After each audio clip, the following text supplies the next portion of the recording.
morning didn't bring relief. It brought noise, not the soft kind, but the kind that fills every corner of society like a steady drumbeat. Phones rang non-stop. Newsrooms, from Washington to Los Angeles, barely slept, running clips on loop, while new voices joined panels. Mid-coffee, nobody wanted to wait for clarity. Every second felt like movement towards something people couldn't predict, yet everyone sensed had weight on the East Coast. Commuters in Manhattan scrolled through updates, while trains screeched through underground tunnels. People shared eye contact with strangers, a silent exchange of "Are you following this?" to a kindergarten teacher in Baltimore overheard parents talking outside drop-off, speaking low, as if kids might understand the tone even if not the words. In Phoenix, a woman heading to work with a travel mug in hand noticed her office unusually early and unusually full. Colleagues huddled near a TV mounted on the wall, eyes reflecting the scrolling Karen at the bottom of the screen. Meanwhile, in Atlanta, a pair of radio hosts debated. Live One insisted the post was exaggerated by media hysteria, that Americans were reading too deep. The other warned that downplaying a vague threat from a sitting president was reckless. Neither convinced the other, but callers filled the line. A retired veteran said the post reminded him of how small decisions, misunderstood or unchecked, could send entire nations in the wrong direction. And in Chicago, a group of college students gathered around an apartment TV the night before. They'd laughed when notifications exploded, making half-formed theories like late-night conspiracies. But by sunrise, laughter vanished. Students exchanged quiet, careful thoughts. One said he didn't like how people online were treating it like entertainment. Another wondered if Americans were too desensitized to threat, too quick to scroll past something heavier than memes and jokes. Then came the voices that mattered to government watchers, the elected ones. Senators woke to full inboxes. Some issued statements before brushing their teeth. The Florida senator denounced the online panic, claiming the president had every right to warn those who challenged national strength. The Vermont senator responded minutes later, saying leadership built on intimidation chips away at democracy, one word at a time. For every public comment, there were 4 private conversations behind office doors. Voices lowered, eyes tired. Some defended, others questioned. A handful admitted they wished someone with authority would answer publicly in a way that steadied things rather than fueled speculation. Not everyone reacted with worry.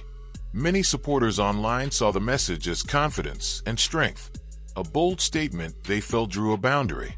They cheered it on with hashtags, videos, and posts claiming power was going back to everyday people, not just those in office.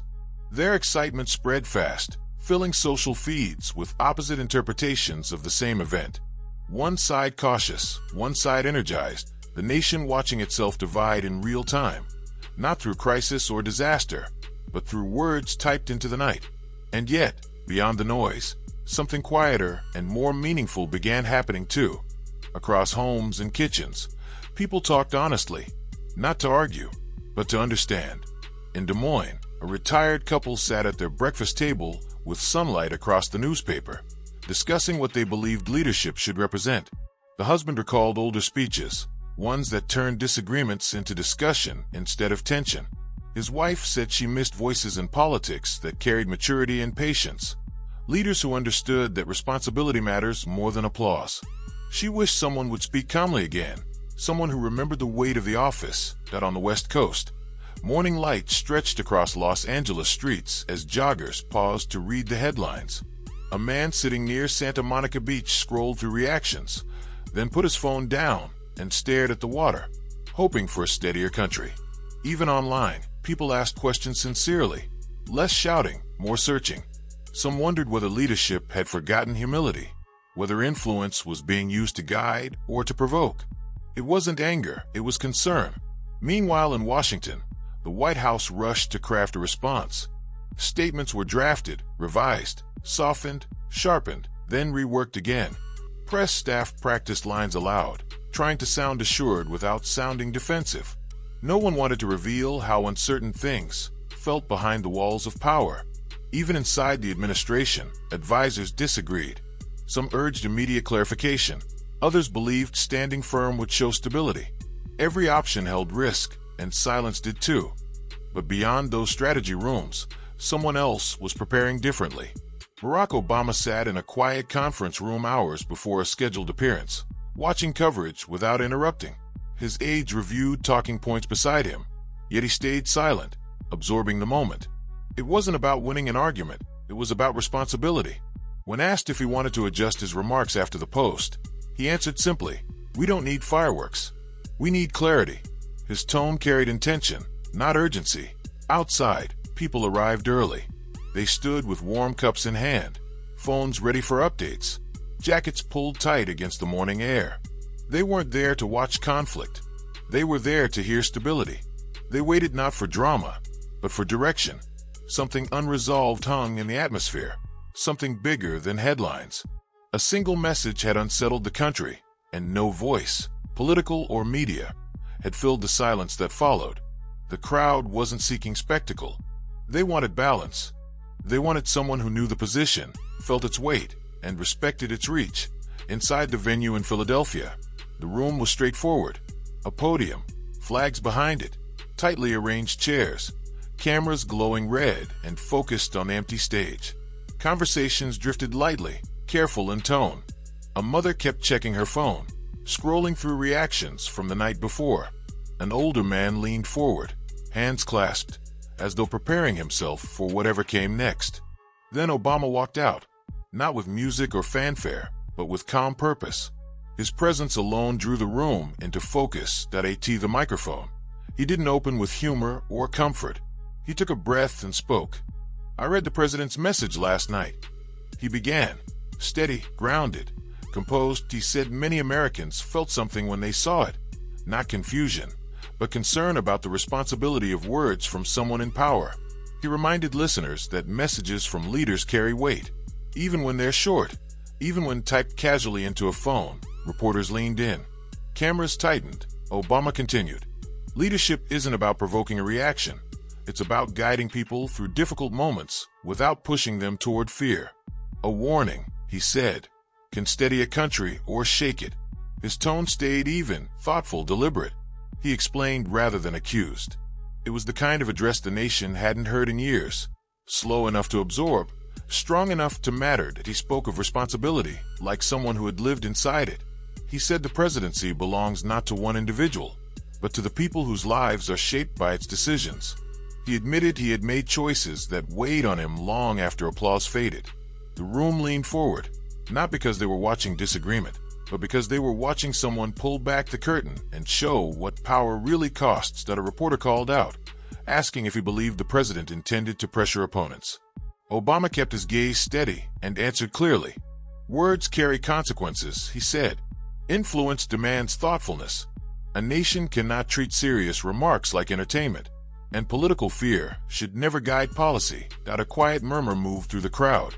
No applause, just listening. He spoke for another 20 minutes, explaining why tone matters more than volume, why restraint shows leadership, and why the nation must not cheer conflict like a sport. He didn't repeat the president's name after the opening line. He didn't insult. He didn't provoke. The meaning lived in the space between sentences, firm, clear, unmistakable. Across the room, a young journalist typed quickly, feeling something she hadn't felt in years, the sense that words could calm rather than escalate. An older woman closed her eyes briefly, taking in the steadiness of his voice. Obama paused once more, letting silence fill the room naturally. "America is strongest," he said, "when leaders give us reason to breathe, not reason to brace ourselves. The presidency is not a microphone, it's a responsibility. And when we forget that, we lose more than debates, that we lose trust." No one moved. Cameras held their shot. When Obama finished, he stepped back quietly. Viewers leaned closer to screens at home, waiting to see if he would add more. He didn't. He didn't need to outside. Reporters rushed to interpret every line. Analysts debated tone versus intention, caution versus confrontation. Clips spread across every platform, long and short, replayed hundreds of times. And slowly, carefully, the public began reassessing the original post, not with panic, not with frenzy, but with clearer eyes, steadier thoughts, and a renewed understanding of how much words can move a nation. People began comparing tone, maturity, intent, and from that, a new kind of conversation formed. It moved in a direction nobody saw coming the night before. Yet inside the White House, true pressure was only beginning to surface. The crowd outside the venue continued to grow. They weren't waiting for entertainment.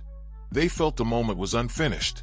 A single message online had unsettled the nation, and hours passed without a leader stepping in to calm the noise. They gathered because one voice still carried weight. Someone who once held the same office and understood its responsibility. Someone people believed might bring balance instead of conflict. Inside the Philadelphia venue, the scene was simple. A podium stood centered beneath bright lights, American flags behind it, rows of tightly packed seats in front. In one corner, cameras blinked with red lights, waiting for a stage still empty. Soft murmurs filled the room, short, sharp breaths of suspense.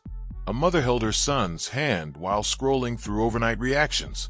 An older man leaned forward in his chair, hands folded, as though steadying himself for what was coming. Then Obama appeared. No music, no dramatic entrance, just calm movement that drew every eye without effort. He reached the podium, paused for air, and began. "I read the president's message last night," he said. His voice was slow, steady, measured. He believed Americans felt something as they read it. Not confusion, but concern. Concern about how words are used when they come from a place of power. Concern about how even short messages can shift public emotion. The room leaned in. Pens hovered. Cameras narrowed their focus. Obama continued, "Leadership," he said, "isn't about provoking reaction. It's about guiding a nation through tense moments without pushing it toward worry. A warning holds power, but power can calm or disrupt depending on how it's delivered." His tone didn't rise. He didn't accuse. He simply explained.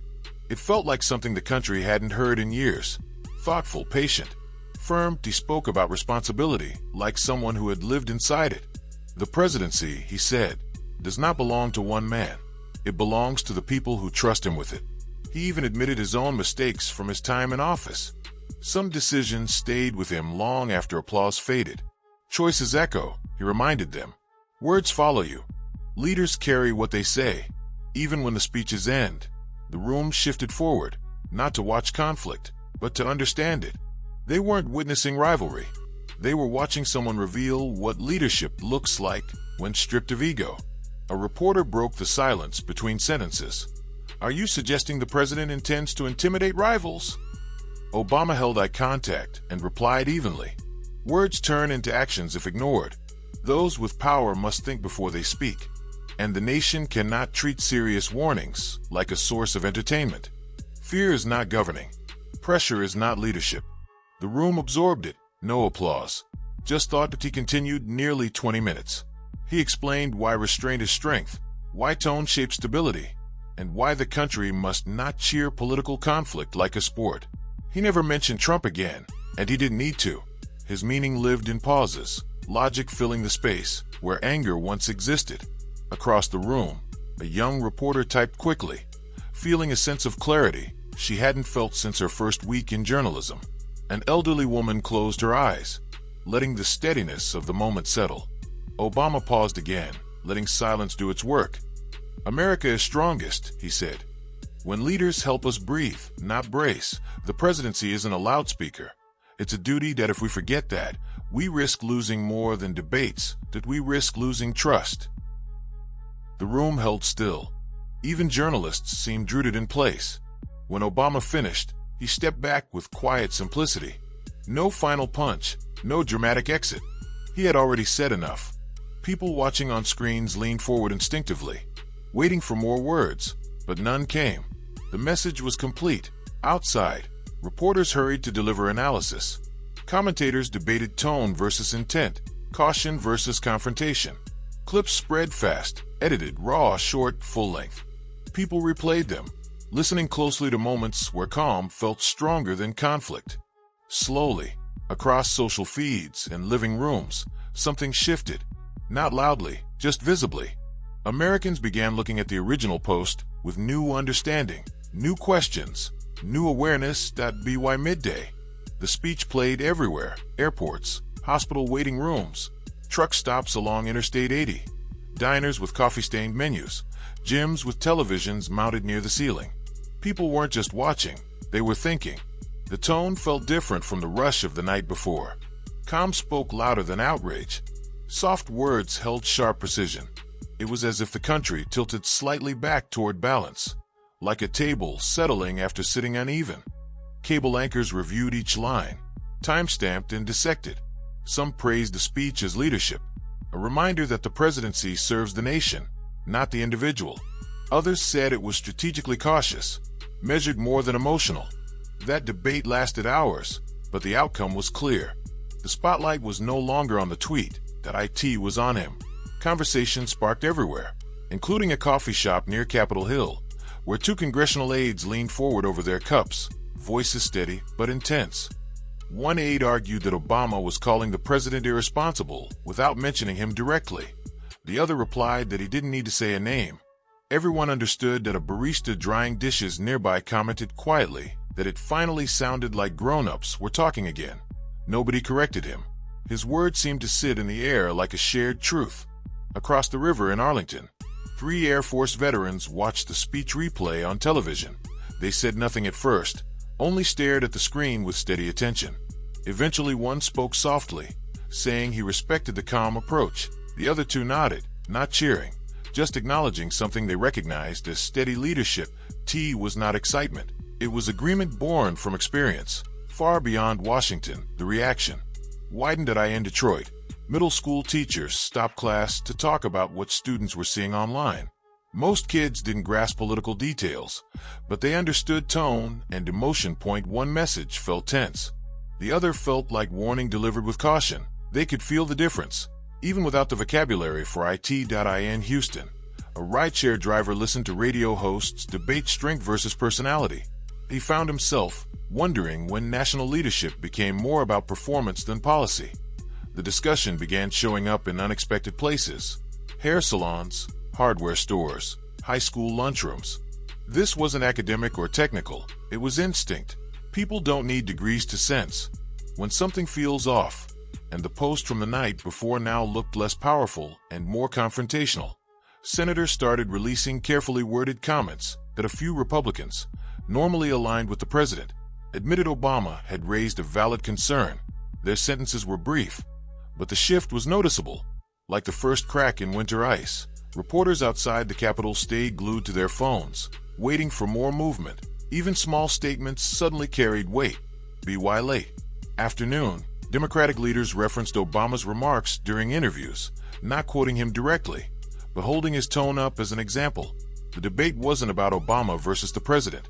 It became about calm versus escalation, strength defined by patience versus strength defined by volume, stability versus spectacle, caution versus reaction. Inside the White House, advisors could feel momentum changing beneath them. That it wasn't rebellion. It was a quieter pressure, firm and growing. They knew better than anyone that perception shapes loyalty and decides elections, and perception, slowly and visibly, was shifting out of their hands. One senior advisor paced with a phone pressed to his ear, voice tense but controlled. "He didn't attack us," he repeated. "He challenged tone. That's harder to fight." Another warned that responding too aggressively could make them look defensive instead of strong. The room filled with options, none of them clean or easy. Meanwhile, ordinary citizens were forming opinions of their own. The mother in San Antonio posted a video saying leaders should calm children, not alarm them. A veteran in Montana recorded himself saying the presidency shouldn't sound like a street argument. In Seattle, a student edited the original post beside Obama's speech and titled it too, "Versions of Power." The clip spread without going viral in a loud way. It moved steadily, like snow falling quietly until the ground is covered. Then came the press briefings, one from the White House, one from Obama's team. The White House spokesperson opened confidently, but faltered when asked whether the message was intended as a warning. She tried shifting to national security talking points, but reporters kept circling back. Another spokesperson stepped in, but the questions only grew sharper. Now the press wasn't seeking clarification. They were drawing comparisons. Was the message responsible? Was Obama's point fair? How should a leader speak in moments of uncertainty? Even media outlets normally supportive of the administration asked the same questions in softer phrasing. The focus of the story had changed and no longer centered on the tweet, but on accountability, tone, and responsibility in public leadership. Obama, meanwhile, said nothing further. No interviews. No follow-up statements. No response posts. Silence worked for him. It allowed his message to grow on its own. Sometimes a pause can be louder than a speech. That night, households tuned in again, wondering if someone would escalate the situation or let it settle. People expected defense, pushback, maybe another speech. But what happened instead felt like balance shifting. Not dramatically, gradually, steadily, like a scale tipping one grain at a time. Obama hadn't raised his voice, yet public attention was moving toward him. The nation was listening, waiting. But the turning point had not fully arrived. Not yet.by morning. Tension settled over Pennsylvania Avenue like fog that refused to burn off. The online message was no longer just a post. It was a nationwide question. Reporters outside the White House held their microphones like anchors, repeating one theme in different words, again and again. What happens now?